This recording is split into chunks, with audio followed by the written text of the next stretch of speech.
What is up? So, I've always had tight hip flexors and, in my opinion, a weaker core. So, I wanted to tackle that by doing daily leg raises for 90 days. And if you want to see that process, I have it all documented in daily shorts, and we're already at the end of that. But in this video, I want to make a recap on everything I learned and what I would do differently. And also I want to talk about why I did what I did. So, without further ado, let's go. So I got this idea from a guy named Soberlifts. So he's been plaguing my Instagram and YouTube feed for a long time with dailies. And one of his dailies was leg raises. And he's a real advocate of that. And I was like, yeah, doing daily core work will get my core stronger. And also I was thinking I have tight hip flexors and maybe that means I have weak hip flexors. So if I do leg raises, I strengthen my core and my hip flexors, so I hit two birds with one stone, which would be absolutely perfect. Now, I also do jiu-jitsu and I sit a lot, and I knew that would be a formula for disaster. So that's why the series is called SSSHF. That stands for Smash, Stretch, Strengthen the Hip Flexors. So I wanted to smash with a tennis ball. So making sure I open up that area with a tennis ball, and then stretch so I get a little bit more range of motion through static or dynamic stretches. More on that later, how we progressed from one into the other. And then I wanted to strengthen them with the leg raises. By strengthening them with the leg raises, I solidified that newfound range of motion, hopefully, that I obtained with the smash and the stretch. So that was the key idea of this whole setup. First thing is that if you do something daily, you have to make sure that you're able to do your exercises on a daily basis. So for leg raises, lucky for me, even though it seems like, hey, you need specific type of equipment, well, keep in mind, I started this when I was going on vacation. So I had to find every single day some new way to do my exercises, and I was pretty successful at it. The advantage of leg raises is that you can do them both hanging and supported. And also in there, I transitioned from one thing to the other. So let's talk about that first. So I started doing them a lot hanging because that was easy. You find a pull-up bar, you just start and you go. But what I noticed is that my forearm was tightening up quite a bit. So I had to transition to supported leg raises, which was also very good because as you do them supported, and especially if I could support my head as well, I could be much more stable in my upper body and I could really control the movement of the leg raises as well. So I started the leg raises with 3 sets of 10 repetitions, and towards the end of the 90 days I got around 7 sets of 10 repetitions, which I think was very good because doing this daily, I found that my core was really nice engaged like all the time. Maybe that was a little bit of a muscle tension, but I felt that my core just felt great. And I also felt that I could use that tone in my core for other exercises. So as I was deadlifting, I felt that my core was naturally more engaged.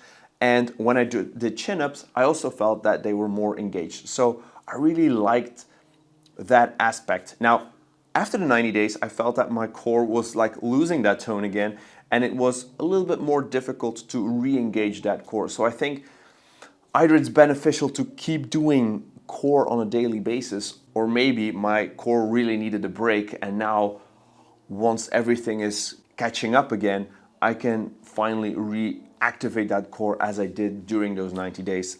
So yeah, only time will tell, but I really feel that I can engage my core better overall. Also, the fact is that I did jiu-jitsu. With jiu-jitsu, you pull your legs up to your chest a lot. So that means that you either do it with your hip flexors or with your core. And that is something I learned by doing core and hip flexor work on a daily basis. You are also more mindful of how your body operates. And what I found was when I was not thinking about it, I pulled up my legs mainly with my hip flexors. And if I focused on it by doing it with my core, it felt a lot better. I felt like it was just a more complete way of moving. While doing just the hip flexors, I was just putting too much stress on those hip flexors, and it's something I'm still working on because I have to undo a lot of work.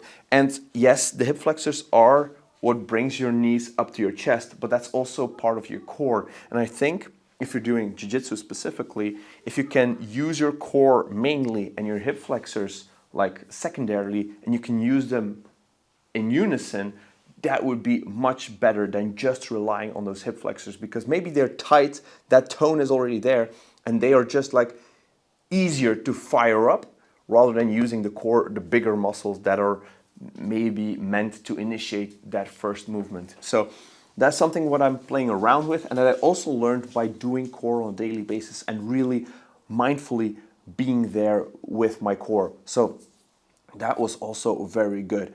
Now, as it comes to stretching, I started with the couch stretch, and for me, even though Kelly Starrett is a very big proponent of the couch stretch, I think it's too aggressive for me.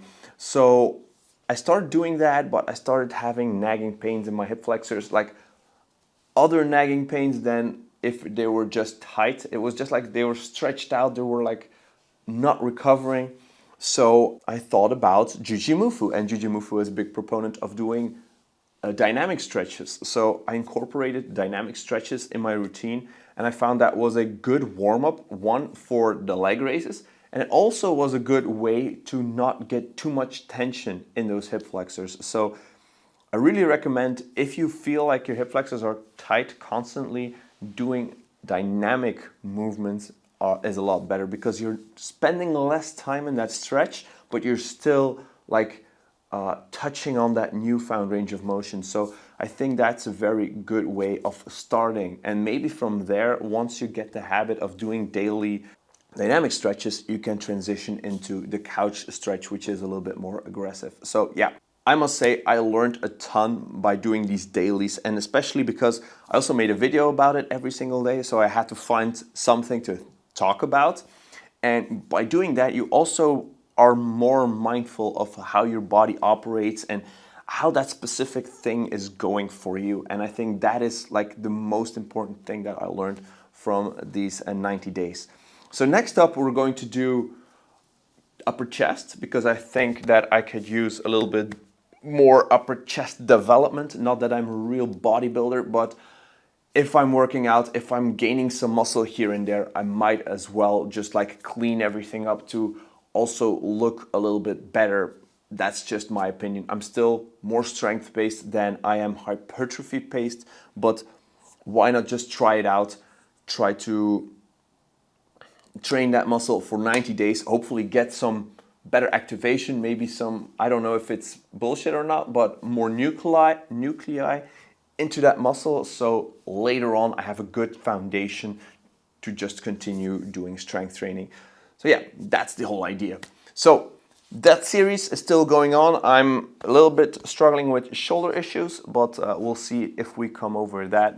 The whole idea is not to get injured or to injure yourself even more if you're already injured. The idea is to find ways to progress, to get to know your body better, and to just be an overall stronger human being. So yeah, thanks so much for watching, guys. I hope you liked this video. I hope you got something out of it. And yeah, please check out that series and leave a comment here and there. That would help out the algorithm a lot. So yeah, I guess I'll be seeing you all in the next video. Peace!